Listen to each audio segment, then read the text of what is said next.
Ano Bíblico, 21 de novembro. Primeira carta de Paulo aos Coríntios, capítulo 1. Paulo, chamado para ser apóstolo de Cristo Jesus pela vontade de Deus, e o irmão Sóstenes, à igreja de Deus que está em Corinto, aos santificados em Cristo Jesus e chamados para serem santos, juntamente com todos os que em toda parte invocam o nome de nosso Senhor Jesus Cristo, Senhor deles e nosso.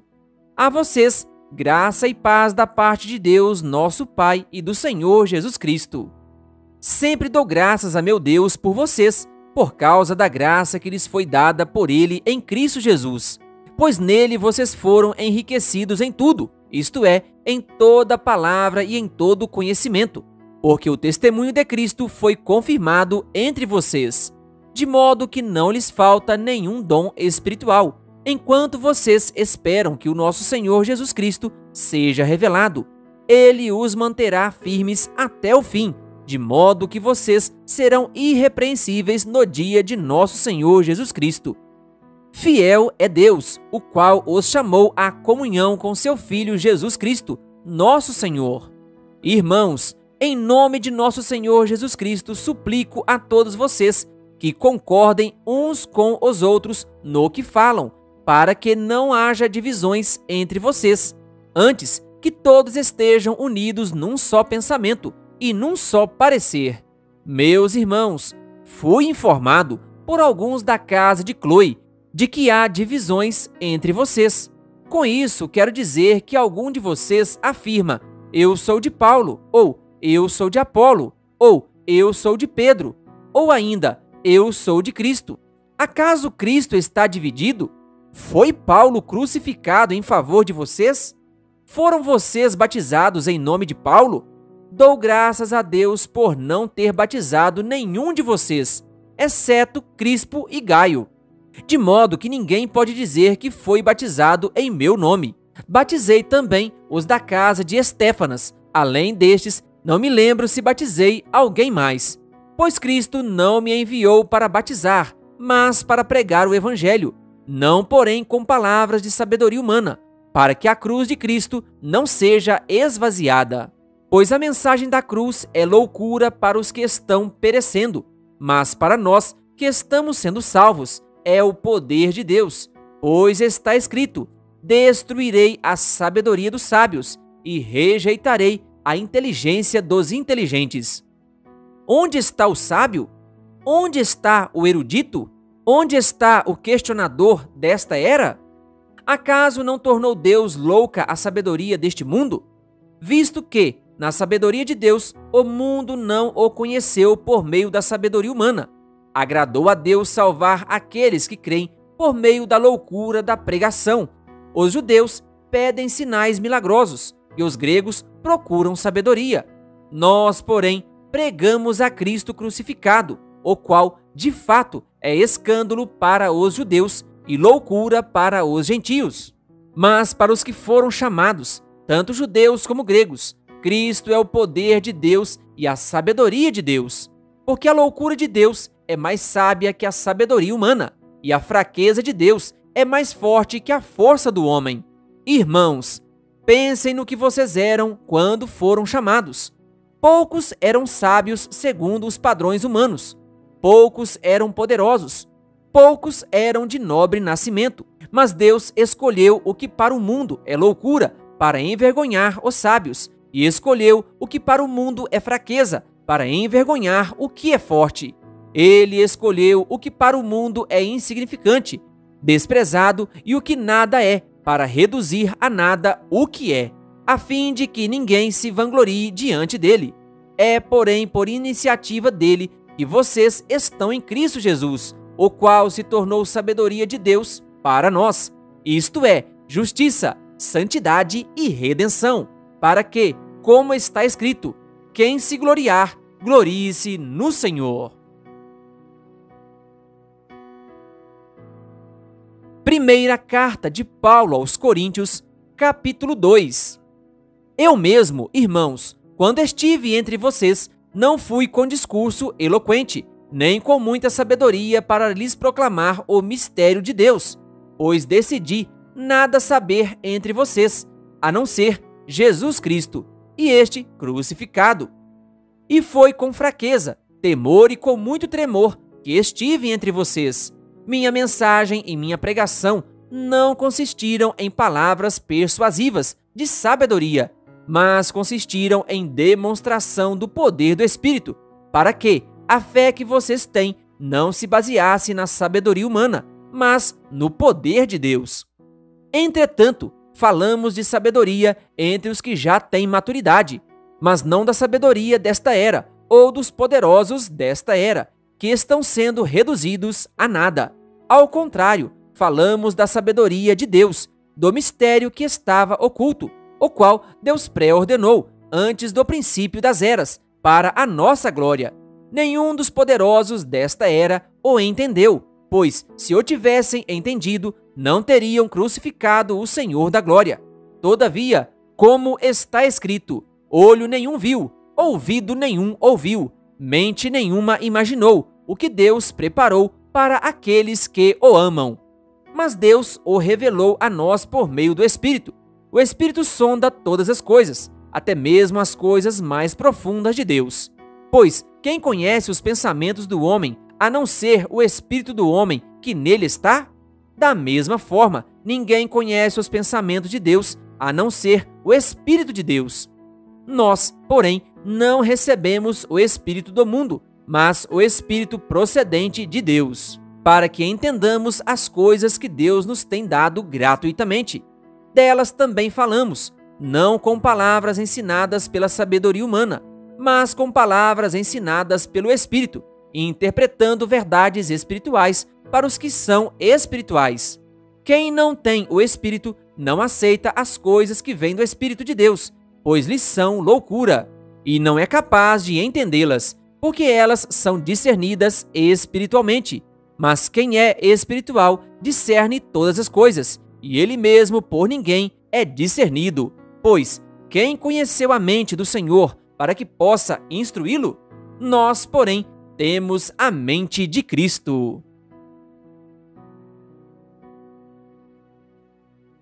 Primeira carta de Paulo aos Coríntios, capítulo 3.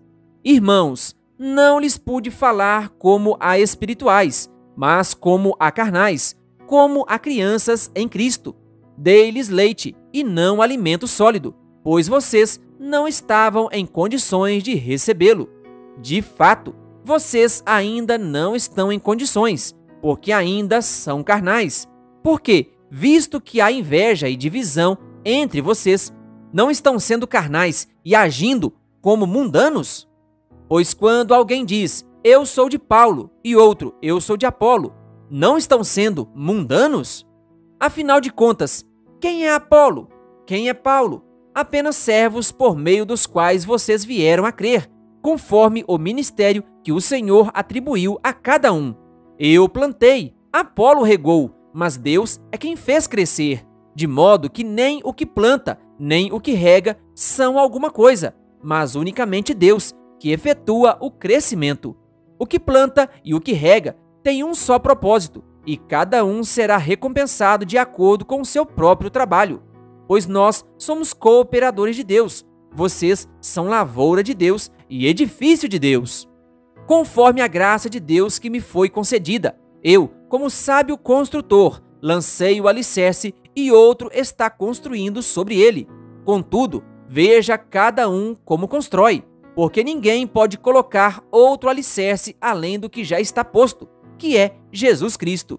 Se alguém constrói sobre esse alicerce, usando ouro, prata, pedras preciosas, madeira, feno ou palha, sua obra será mostrada, porque o dia a trará a luz, pois será revelada pelo fogo, que provará a qualidade da obra de cada um. Se o que alguém construiu permanecer, esse receberá recompensa. Se o que alguém construiu se queimar, esse sofrerá prejuízo. Contudo, será salvo como alguém que escapa através do fogo. Vocês não sabem que são santuário de Deus e que o Espírito de Deus habita em vocês? Se alguém destruir o santuário de Deus, Deus o destruirá, pois o santuário de Deus, que são vocês, é sagrado. Não se enganem, Se algum de vocês pensa que é sábio segundo os padrões desta era, deve tornar-se louco para que se torne sábio, porque a sabedoria deste mundo é loucura aos olhos de Deus, pois está escrito: ele apanha os sábios na astúcia deles. E também, o Senhor conhece os pensamentos dos sábios e sabe como são fúteis. Portanto, ninguém se glorie em homens, porque todas as coisas são de vocês. Seja Paulo, seja Apolo, seja Pedro, seja o mundo, a vida, a morte, o presente ou o futuro. Tudo é de vocês, e vocês são de Cristo, e Cristo de Deus.